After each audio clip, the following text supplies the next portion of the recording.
Assalamualaikum warahmatullahi wabarakatuh. Alhamdulillah kita bertemu lagi di kisah inspiratif bersama Lona Sari. Terima kasih dulu sebelumnya untuk teman-teman yang Lona cintai dan dirahmati Allah Subhanahu wa taala sudah meluangkan waktu berharga teman-teman untuk menyaksikan konten Lona. Jadi teman-teman, ini sudah konten ketiga. Mungkin di konten ketiga ini kita akan buat sedikit berbeda, karena sebenarnya di konten ketiga inilah yang ingin Lona bikin konsepnya selama ini. Kalau konten pertama dan kedua itu memang Lona istilahnya kayak pemanasan dulu ya teman-teman ya. Pengen tentang ibadah dulu karena ini mau menyambut bulan puasa, bulan Ramadan. Jadi kita agak memberikan ke teman-teman kayak wah, kisahnya dahsyatnya orang-orang yang bersedekah, kisah dahsyatnya orang-orang yang melaksanakan tahajud. Baru sekarang di konten yang ketiga ini untuk pertama kalinya Lona akan menceritakan kisah yang di-request oleh sahabat-sahabat Lona. Jadi nanti teman-teman juga bisa minta atau request seperti sahabat Lona ini via DM. Teman-teman add dulu Instagram Lona seperti biasa, nanti Lona cantumin. Di add dulu di sini ya, di add dulu, atau teman-teman bisa kirim email ke email pribadi Lona, nanti Lona cantumin juga. Teman-teman bisa request, Mbak Lona bisa bawain nggak kisah inspiratif zaman Nabi atau sahabat Nabi tentang A, B, C. Pasti kalau Lona kebaca nanti Lona bawain seperti teman Lona ini, sahabat Lona ini. Terus teman-teman juga bisa mungkin share kisah inspiratif versi teman-teman sendiri, cerita tentang kalian sendiri, pribadi kalian sendiri, kayak wah Mbak Lona, aku ada kisah inspiratif tentang aku setelah aku pernah mengalami susah dalam hidup bla bla bla, setelah aku rajin 40 hari tahajud dan baca yasin misalnya, atau sholawat Nabi selama sebanyak 1000 kali per hari, atau puasa Daud, atau puasa Senin Kamis. Kalian bisa share juga di Instagram dan di email, boleh bebas. Nanti juga ada nomor handphone Lona cantumin di description, kalian bisa ya.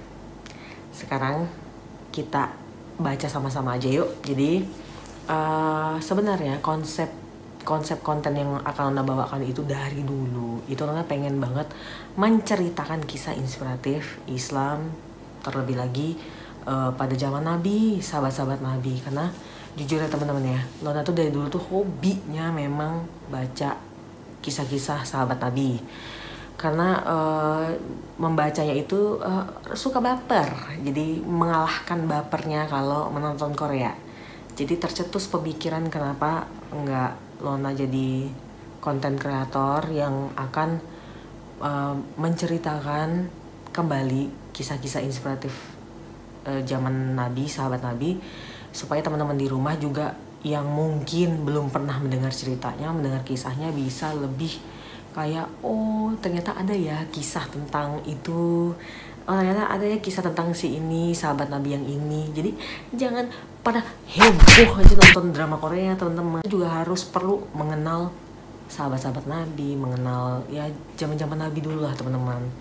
Kita sebagai anak-anak muda Islam lebih mengutamakan kisah-kisah kayak gini gitu untuk dijadikan tontonan. Makanya kalau teman-teman suka sama konten Lona, boleh dulu dong didukung dengan klik tombol subscribe supaya Lona semangat lagi bikin konten-konten berikutnya. Oke, kita langsung aja membacakan. Kenapa sekarang dibacain, Nak? Jadi agak curhat kita.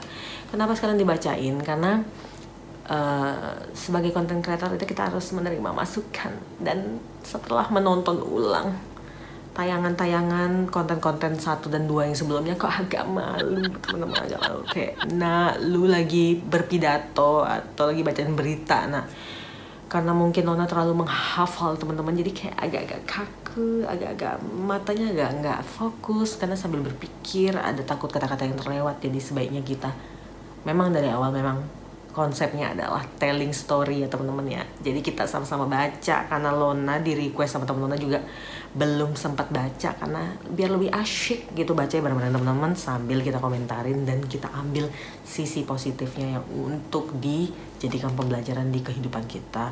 Bacot ya Lona ya. Langsung kita simak kisah request by sahabat Lona. Oke, kali ini kisah yang di request oleh sahabat Lona berjudul Kisah Uwais Al-Qarni. Teman-teman udah ada yang pernah tahu atau mungkin pernah, oh gue tahu nih, gue udah pernah baca nih, atau gue udah pernah nonton nih kisahnya, atau kalian tim yang belum pernah tahu seperti Lona. Oke. Kisah Uwais Al-Qarni gendong ibu dari Yaman ke Mekah untuk pergi naik haji.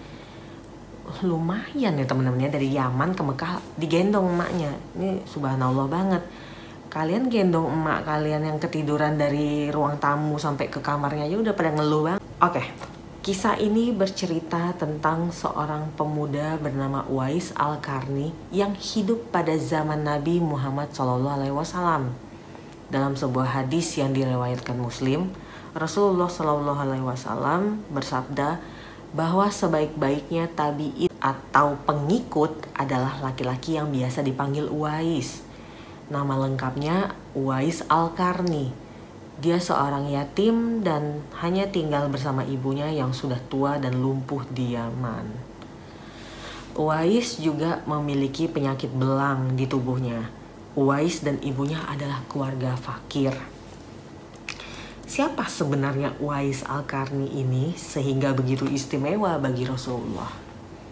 Dikutip dari buku Kisah Kehidupan Uwais Al-Qarni, Sang Penghuni Langit, Kekasih Tuhan Semesta Alam, karya Muhammad van Dresta, Uwais dan ibunya masuk Islam setelah mendengar seruan Nabi Muhammad SAW dari Mekah. Uwais adalah sosok pemuda yang soleh dan sangat memuliakan ibunya. Uwais senantiasa merawat dan memenuhi semua permintaan ibunya. Ini percakapan emaknya Uwais sama si Uwaisnya ya. Uwais anakku, kemarilah sebentar nak. Baik ibu, apakah ada yang engkau butuhkan? Kata Uwais. Anakku sayang, mungkin hidup ibu sudah takkan lama lagi.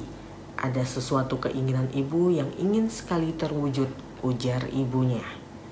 Jangan berkata seperti itu ibu. Katakan padaku apa permintaan ibu itu? Kata Uwais. Sebelum saat itu tiba, ibu ingin melaksanakan haji. Jadi emaknya pengen banget naik haji nih. Mendengar perkataan ibunya, Uwais hanya termenung sambil berpikir, aku sangat ingin mewujudkan permohonan ibu. Mohon ibu bersabar sampai saat itu tiba.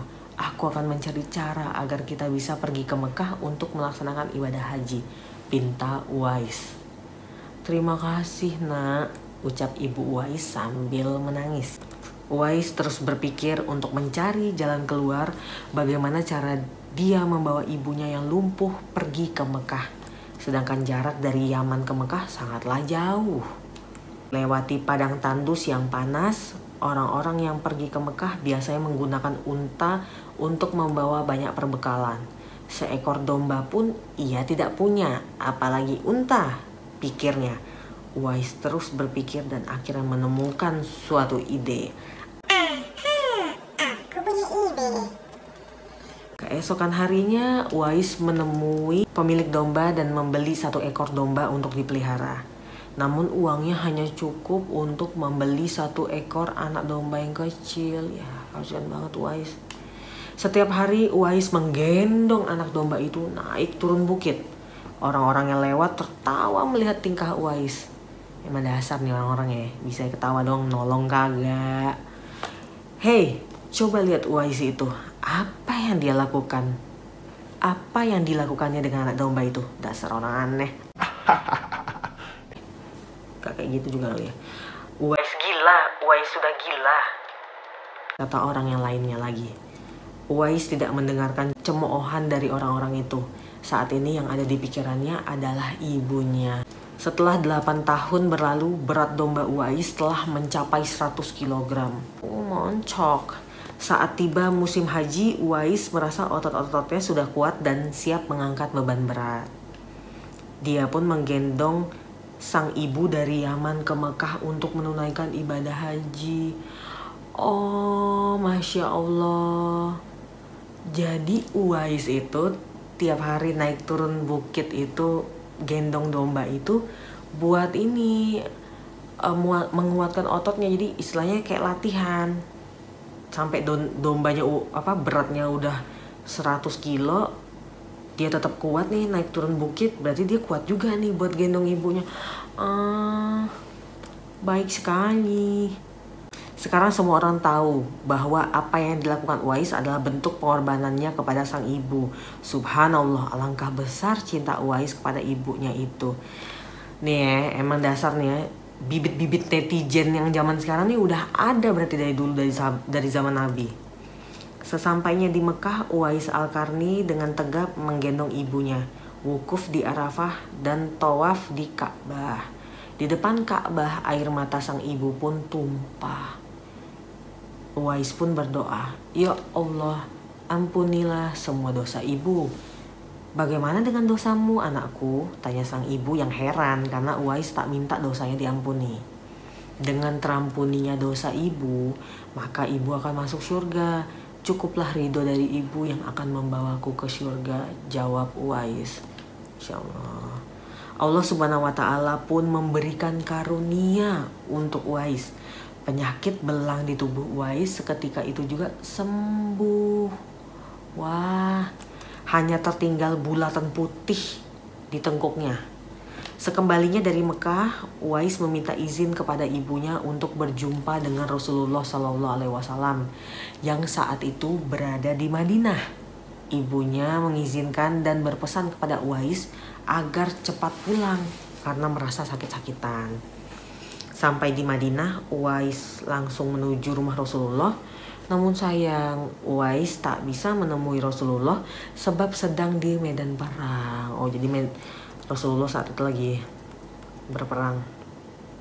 Teringat pesan sang ibu agar lekas kembali ke Yaman, Uwais dengan terpaksa pamit kepada Siti Aisyah, istri Rasulullah yang ketika itu ada di rumah. Tak lupa dia menitipkan salam untuk Rasulullah. Masya Allah ya, ibunya kan berpesan nih, boleh nih pergi ke Rasulullah, ke Madinah, tapi cepat pulang nih soalnya ibunya lagi gak enak badan. Terus sampai di sana Siti Aisyah bilang kalau Rasulullah sedang di medan perang. Terus mungkin menawarkan nih, Uwais mau nunggu sampai Rasulullah pulang, tapi nggak tahu nih pulangnya kapan. Atau Uwais mau pulang. Nah, Uwais ini teringat, bisa-bisanya teringat sama ibunya yang udah berpesan bahwa cepat pulang. Jadi dia memilih untuk pulang, nggak jadi nungguin Rasulullah. Anak santun banget ya, beda bener sama kita-kita ya. Lanjut, peperangan telah usai dan Nabi Muhammad SAW pulang ke Madinah. Aisyah menceritakan tentang pemuda yang mencari beliau. Rasulullah mengatakan bahwa Uwais adalah pria yang sangat taat kepada ibunya. Karena ketaatan kepada ibunya itu, nama Uwais sangat terkenal di kalangan penduduk langit. Jadi famous mungkin di kalangan malaikat-malaikat gitu kali ya. Saat Nabi Muhammad sedang berbincang-bincang dengan Umar bin Khattab dan Ali bin Abi Thalib, beliau menceritakan tentang sosok Uwais. Menceritakan sosok Uwais yang baik-baik ya guys, bukan ghibah. Enggak sama kalian. Rasulullah sempat berpesan kepada Umar bin Khattab dan Ali bin Abi Thalib untuk mencari Uwais. Carilah, iya, maksudnya si Uwais Al-Qarni, dan mintalah kepadanya agar memohonkan ampun untuk kalian. Sabda Rasulullah seperti diriwayatkan dalam hadis sahih Muslim. Ini ngemeng-ngemeng Umar bin Khattab sama Ali bin Abi Thalib disuruh nyari Uwais buat memohonkan ampunan mereka. Berarti kan tinggi banget nih Uwais di mata Rasulullah dan di mata Allah, sampai-sampai si Uwais ini bisa gitu untuk memohonkan ampunan kepada si Umar bin Khattab. Pertanyaan gue, emang Umar bin Khattab sama Ali bin Abi Thalib kagak bisa memohon ampun untuk dirinya sendiri kan? Itu saking santunnya ini anak, jadi dia tuh mulia banget di seperti kata Rasulullah, mulia banget di kalangan ini penduduk langit. Oke, lanjut. Tanda bulatan putih di tengkuk itu, nah tuh tanda bulatan putih di tengkuk itu merupakan sebuah tanda sebagaimana disebutkan Rasulullah kepada Umar bin Khattab dan Ali bin Abi Thalib untuk mengenali Uwais. Jadi Allah Subhanahu wa taala ini baik banget ya guys. Uwais ini dari kecil udah kayaknya dari lahir ya udah dengan penyakit belang, tapi dia sabar menjalani kehidupannya sampai dia gede. Dia terus santun sama ibunya, kagak pernah tuh kayak kita yang kayak ini gue udah santan nih Allah, nih gue udah rajin ibadah nih, ngape penyakit gue kagak sembuh gitu. Kagak ada kayak gitu. Uwais kayaknya sabar banget nih ngejalanin kehidupannya selama ini. Dia ikhlas. Tiba-tiba ketika dia menggendong ibunya dari Yaman ke Mekah, terus selama umroh juga pas tawaf ya, itu dia gendong sambil mendoakan ibunya. Allah aja sampai terambil hatinya dan menyembuhkan penyakit belang Uwais. Akan tetapi Allah nggak berhenti untuk baik ya sama umatnya. Tetap disisain tuh satu bulatan di tengkuk untuk tanda pengenal. Jadi kagak dihabisin itu sampai hilang semuanya, kagak. Oke, dulu Uwais terakhir memiliki penyakit belang di tubuhnya. Namun karena ketaatannya terhadap ibunya, Allah menyembuhkan penyakit itu. Nah, yang tadi Anda bilang. Pada akhirnya Umar dan Ali berhasil menemui Uwais. Dan seperti pesan Rasulullah, Umar dan Ali meminta Uwais agar mendoakan mereka diampuni oleh Allah Subhanahu wa taala. Nah, ini teman-teman, salah satu yang membuat Lona tuh suka banget sama kisah-kisah inspiratif zaman Nabi, zaman sahabat-sahabatnya Nabi ya. Itu yang namanya sahabat-sahabat Nabi tuh setia banget sama Nabi, Masya Allah. Apa kata Rasulullah tuh diikutin sama mereka. Nggak ada tuh mereka satu sama lain tuh yang kayak ngerasa, aku kan imanku lebih hebat nih, pengetahuan agamaku lebih ini. Padahal mereka pinter-pinter loh, maksudnya maksudnya pengetahuan agamanya juga bagus-bagus, tapi mereka segitu santunnya sama Rasulullah. Beberapa tahun setelah dengan Umar dan Ali, Uwais wafat. Innalillahi wa inna ilaihi raji'un. Jadi setelah pertemuan itu dan mohon ampunan untuk Umar dan Ali, Uwais wafat. Teman-teman, masyarakat Yaman ketika itu heran sebab banyak orang berebut untuk memandikan, mensolatkan dan menguburkan jenazah Uwais. Banyak yang meyakini bahwa orang-orang yang berebut memandikan, mensolatkan dan menguburkan jenazah Uwais Al-Qarni ketika itu adalah para malaikat. Para malaikat yang diturunkan ke bumi hanya untuk mengurus jenazah dan pemakamannya Uwais. Tulis Muhammad van Dresta. Masya Allah. Jujur ya teman-teman ya, ini tuh pertama kalinya Lona tahu tentang kisah Uwais Al-Qarni, yaitu seorang pemuda yang hidup di zaman Nabi Muhammad SAW. Oleh karena itu, inilah yang menjadi judul pertama kisah inspiratif Islam yang Lona bawakan by request teman-teman gitu. Tadinya kalau temen Lona nggak request ini, Lona nggak tahu siapa itu Uwais, nggak pernah dengar juga. Tapi temen Lona itu bilang, nak, lu bawain deh tuh kisah Uwais Al-Qarni, karena selama dia hamil, dia kebetulan hamil anak laki-lakinya, dia selalu seneng banget sama cerita ini, Masya Allah. Pengen ngasih nama anaknya Uwais, tapi anak adiknya udah keburu dikasih nama Uwais, ya kan kagak mungkin kan Uwaisnya kembar gitu kan. Jadi ini first time Lona tahu kisah Uwais dan benar-benar menjadi inspiratif banget buat Lona sebagai anak muda yang masih memiliki orang tua yang masih hidup lengkap. Sudah sewajarnya kita sebagai anak untuk santun kepada orang tua. Santun kepada orang tua itu seperti kisah ini tidak harus dengan harta ya teman-teman ya. Kalau kita tarik kesimpulan dari kisah ini, selama ini mungkin anak-anak muda kayak kita ini juga salah pengertian. Bagi mereka kayak, oh aku kan belum punya uang, masih kurang, masih minta sama mama sama ayah, jadi gimana mau berbakti. Itu salah teman-teman. Punya pun kita uang atau harta yang berlebih, kalau kita tidak menghargai orang tua kita, juga orang tua kita jatuhnya juga nggak bahagia gitu. Jadi sebenarnya dari Uwais ini Lona bisa nangkep, sebenarnya Uwais ini dalam keadaan yang fakir, miskin, yang memprihatinkan, yang mungkin untuk sehari-hari aja dia cukup-cukupan gitu. Boro-boro mau mikirin mau naik hajiin emaknya. Kalaupun mereka harus berjalan dari Yaman ke Mekah, orang-orang biasanya pakai unta, ya kan, kata dia tadi, untuk membawa perbekalan yang lengkap untuk supaya mereka kuat gitu. Tapi boro-boro unta nih pikirnya si Uwais ini, domba aja kagak punya. Pada akhirnya pun dia bisa membeli domba pun duitnya tetap nggak cukup. Dia cuma mampu untuk membeli anak domba yang kecil. Tapi itu nggak membuat dia mundur untuk terus berpikir apa nih yang bisa aku lakukan supaya ibuku keinginannya terpenuhi. Itulah seorang anak yang santun, walaupun kondisinya bagi dia nggak mungkin, tapi dia terus berusaha, terus meminta ke Allah, terus berpikir gimana ya caranya untuk bisa mewujudkan keinginan ibuku.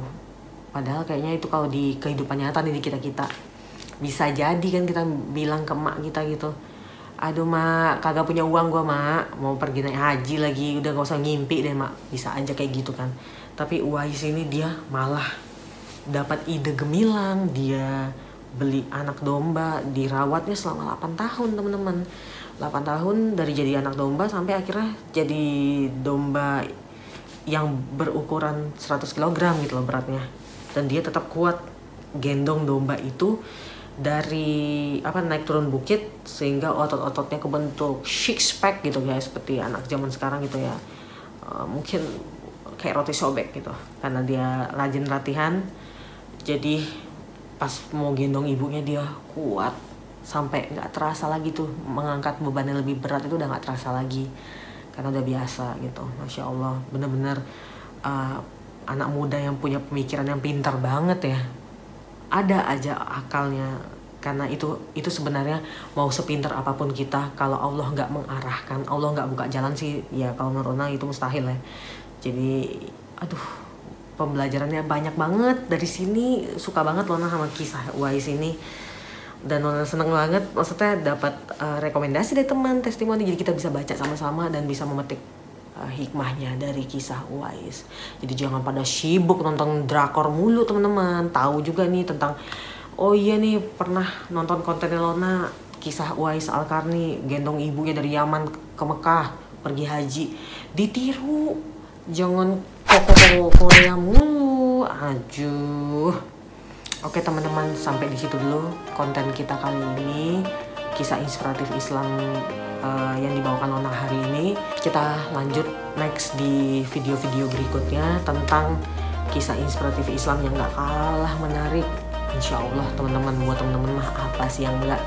Nanti Nona persiapkan kisah yang lebih bagus lagi atau sebagus si Uwais Al-Qarni ini. Atau teman-teman seperti yang Nona bilang tadi, bisa request, bisa DM ke Nona atau email ke Nona. Nona juga bisa menerima kritik dan saran oleh teman-teman, karena dengan seiring berjalannya waktu konten-konten Nona ini tetap butuh masukan juga dari teman-teman, dan Nona akan selalu terbuka untuk itu semua. Oke. Assalamualaikum warahmatullahi wabarakatuh. Sampai ketemu di video-video berikutnya.